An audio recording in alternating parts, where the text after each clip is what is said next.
Hello guys, welcome to my YouTube channel. Students, कल हमने जो है आइस की स्ट्रक्चर और उसकी वर्किंग जो है डिस्कस कर ली थी। आज हम डिस्कस करेंगे आइस के power of accommodations of I. Means I की अकोमोडेशन, जो आँख की क्षमता होती है, देखने की शक्ति होती है, दूर की या नज़दीक की, उसके बारे में आज डिस्कस करेंगे। ठीक है, now start. Accommodation of I. It is the ability of the eye lens to adjust its focal length so that a clear image is formed on the retina that can be easily recognized by our brain. क्या होता है, ऐसी ability हमारे eye lens की, आपको पता है जैसे कि हमने कल डिस्कस किया था कि हमारी आँख में जो है आई लेंस होता है। ठीक है, तो आई लेंस जो है वो अपनी फोकल लेंथ को अपने हिसाब से जो है एडजस्ट करे ताकि हम उसकी क्लियर इमेज जो है रेटिना पर प्राप्त कर सकें, पता कर सकें। मतलब हमारी जो इमेज है रेटिना पर बन रही है और उसे हमारा ब्रेन जो है वो आसानी से उसकी इमेज को आइडेंटिफाई कर सके, रिकॉग्नाइज कर सके ईजिली। उसे हम क्या बोलते हैं, अकोमोडेशंस ऑफ आई। इसमें हमारे पास दो पॉइंट होते हैं, एक फार पॉइंट होता है और एक नियर पॉइंट होता है। ठीक है, इन केस ऑफ अगर हम फार पॉइंट के बारे में देखें, in case of far of object, अगर ऑब्जेक्ट क्या है, बहुत दूर है, तो वो हमारा फार पॉइंट होता है। ठीक है, in order to see a far in order to see a far off object, our ciliary muscles lens and focal length undergoes a change. That is, the ciliary muscles relax, lens become thin, elongated and focal length increase. ये सारी चीज़ें आपको ध्यान रखनी पड़ेगी कि अगर object फार है, अभी मैं आपको डायग्राम भी बताऊंगी।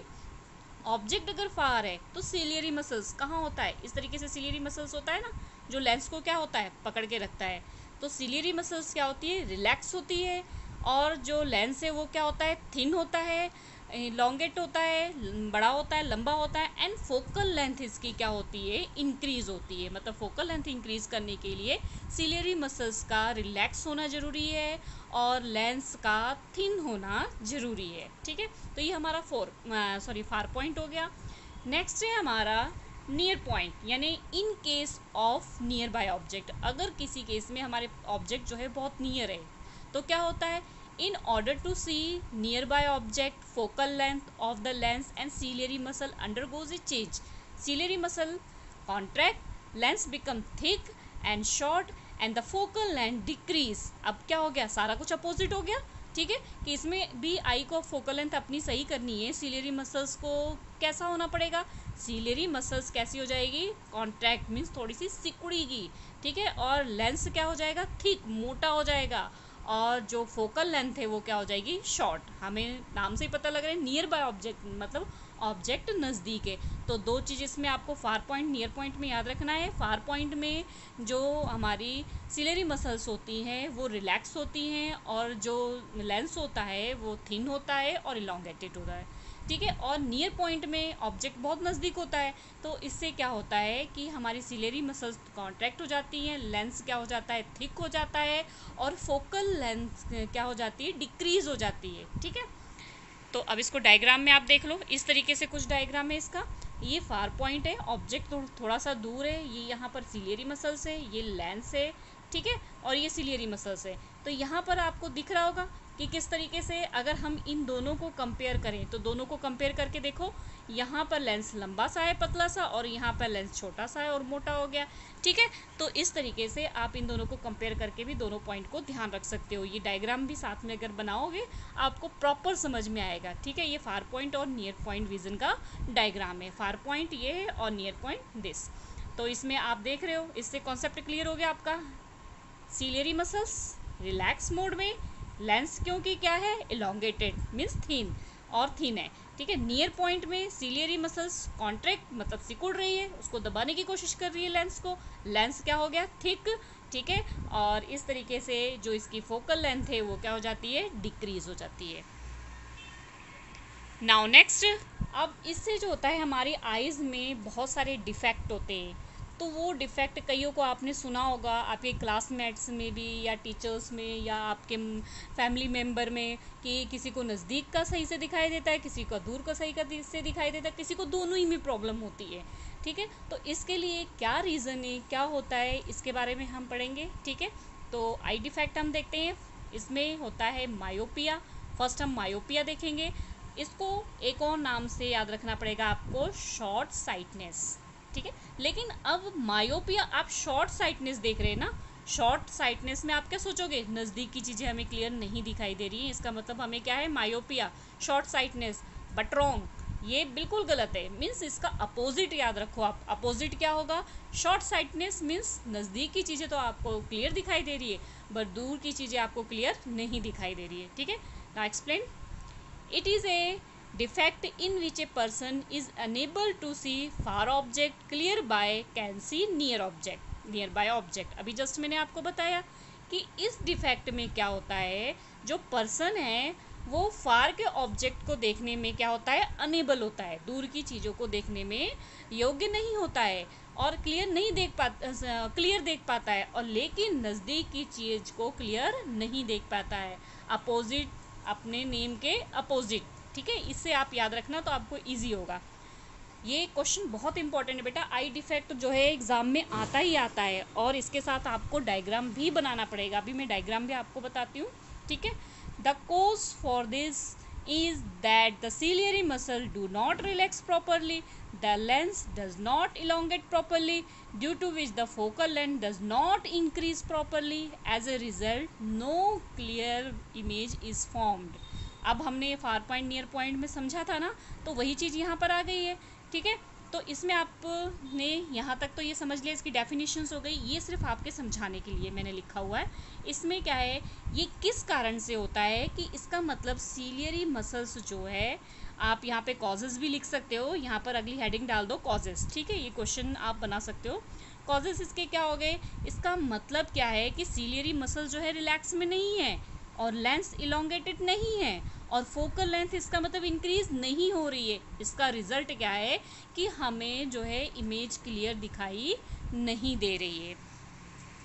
आई defect, eye ball being too elongate, eye ball क्या हो गया, इलोंगेटेड हो गया।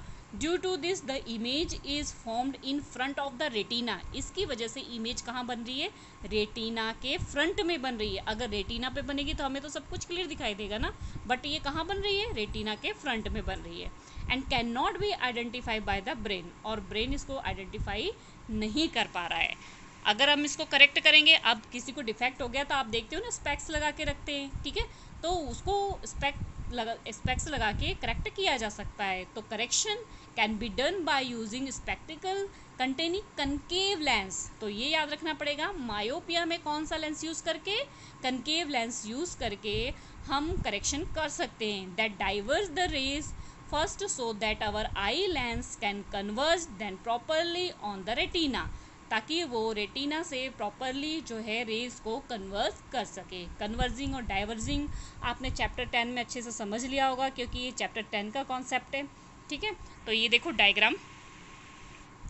अब डायग्राम में यहाँ पर आप देखो ये क्या है, इमेज जो है यहाँ पर बननी चाहिए। मीन्स ये रेज को कहाँ मिलना चाहिए, यहाँ रेटिना पर मिलना चाहिए। ठीक है, आई में हमने बताया ना कि इमेज कहाँ बनती है, रेटिना पर बनती है।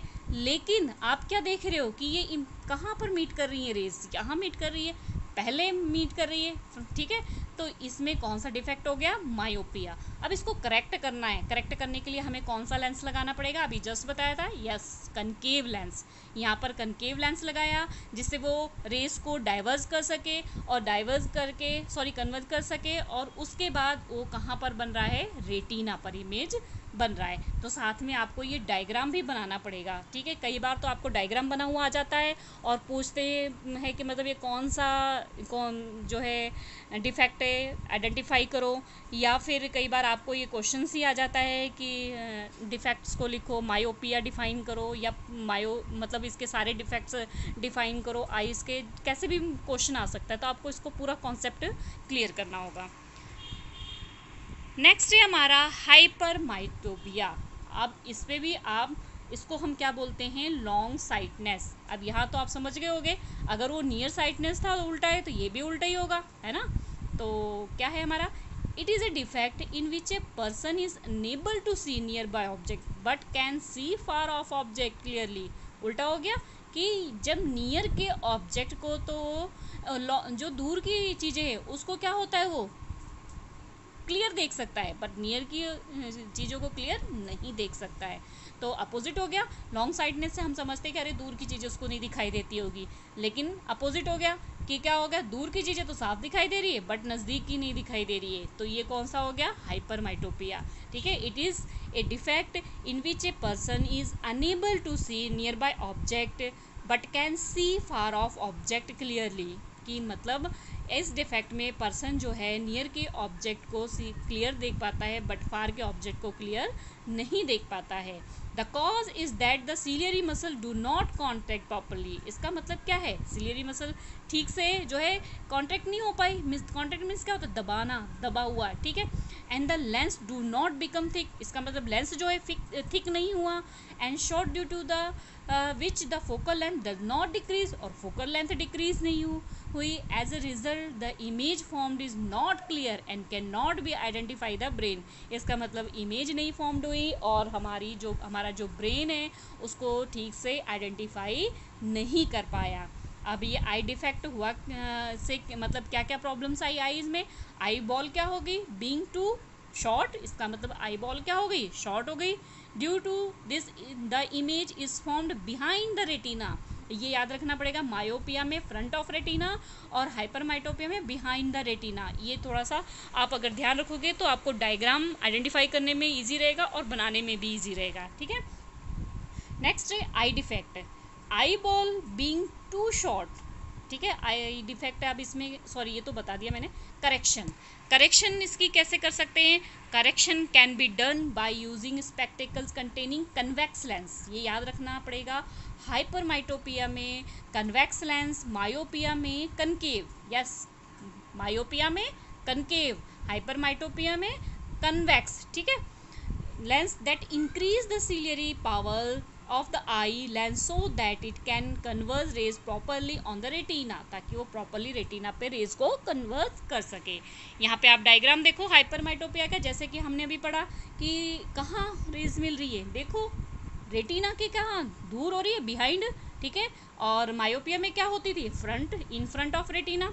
अब इसको करेक्ट करने के लिए हमने यहाँ पर ये लेंस लगा दिया, कौन सा लेंस लगा दिया, कन्वेक्स लेंस, तो इसकी इमेज जो है रेटिना पर फॉर्म्ड हो गई, ठीक है, तो ये करेक्ट हो गया।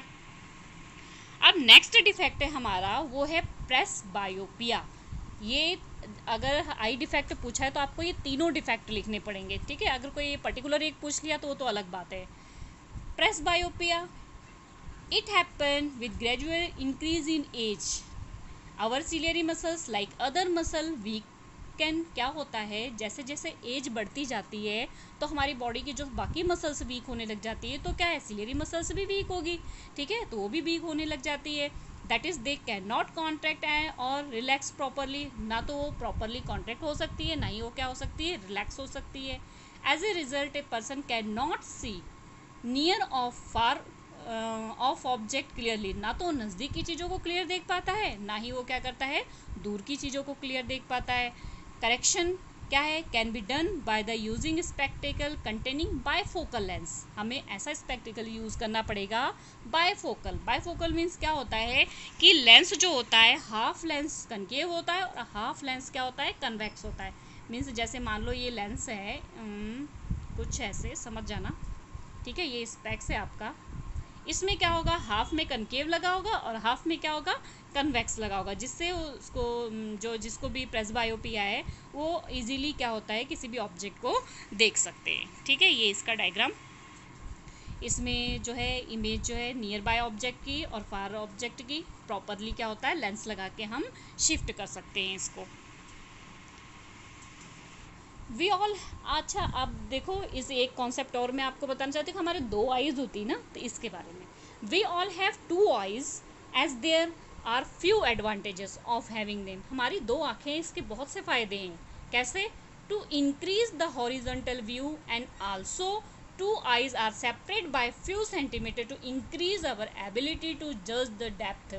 अगर हमारी आइज़ के बीच में ये जो डिस्टेंस है ये बहुत ही ज़्यादा फ़ायदे की चीज़ है। इस डिस्टेंस की वजह से हमारी जो विज़न होती है वो कैसी होती है, हॉरिजॉन्टल होती है, ठीक है। और हम कुछ सेंटीमीटर की डिस्टेंस की वजह से क्या होता है, हम किसी भी ऑब्जेक्ट की डेप्थ को ईजिली जज कर सकते हैं। अब आपको ये पता होना चाहिए कि फार पॉइंट क्या होता है और नियर पॉइंट कितना होता है, तो ये आपने लर्न करके रखना है। ये आपके चैप्टर में आई थिंक क्वेश्चन भी होगा। तो फार पॉइंट क्या होता है, इन्फिनिट, फार पॉइंट इन्फिनिट, और नियर पॉइंट 25 सेंटीमीटर। अब आप बोलोगे मैम 25 सेंटीमीटर से भी नज़दीक हम चीज़ों को देख सकते हैं, आप बोल रहे हो कि नियर पॉइंट 25 सेंटीमीटर है, तो बेटा 25 सेंटीमीटर से नियर करोगे तो आपको ऑब्जेक्ट जो है वो क्लियर नहीं दिखाई देगा। ट्राई करके देखना और मुझे बताना कि कमेंट बॉक्स में चाहे कर देना, ठीक है। और मुझे बताना कि आपको क्या क्लियर दिखाई दे रहा है 25 से आगे करने पर। नो, हमारा जो नियर पॉइंट है वो 25 है और फार पॉइंट इन्फिनिट है, ठीक है। नाउ आज का लेक्चर यहीं ख़त्म होता है। आज आइज़ डिफेक्ट बहुत ही इंपॉर्टेंट टॉपिक है, आज आपने इसको क्लियर कर लेना है। नेक्स्ट लेक्चर में नेक्स्ट न्यू टॉपिक स्टार्ट करेंगे। ओके स्टूडेंट्स, मेरे चैनल को लाइक, सब्सक्राइब और शेयर करना ना भूलना, और बेल आइकन को ज़रूर दबा देना ताकि मैं अपनी वीडियो अपलोड करूँ तो आपके पास नोटिफिकेशन सबसे पहले आ जाए। Okay, bye bye.